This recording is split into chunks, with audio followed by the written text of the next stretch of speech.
तफ्तीश के लिए आई हैं? नहीं, मैंने तुमसे कहा ना बेटा, मैं बात करने आई हूं।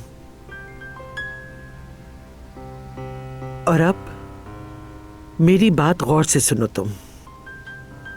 अगर हम किसी मुआहदे पर आ जाएं, तो मैं तुम्हारी मदद करूंगी। माफ कीजिएगा, समझा नहीं, हमारा मुआहदा किस बात पर होने वाला है? ईशा, अगर हम मुआहदा कर लें तो तुम अपनी बेटी ईशा से मिल सकोगे।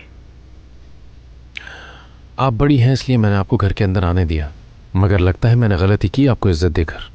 बात सुने, ईशा मेरी ही बेटी है और मैं जब चाहूं उससे मिल सकता हूं।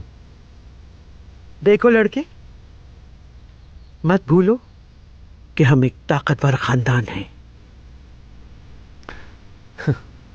जब अदनान और दानिया को कस्टडी मिल जाएगी तो वो तुम्हें अपनी बेटी से नहीं मिलने देंगे। वो तुम्हारी शराब नोशी की आदत को बहाना बनाकर तुम्हें दूर रखेंगे।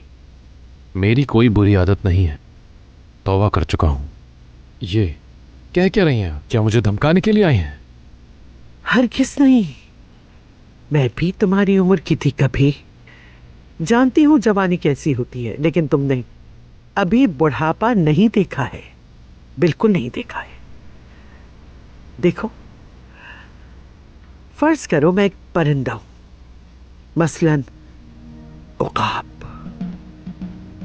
मेरी नजरें इतनी तेज हैं कि मैं मुस्तकबिल देख सकती हूं, इसीलिए आई हूं।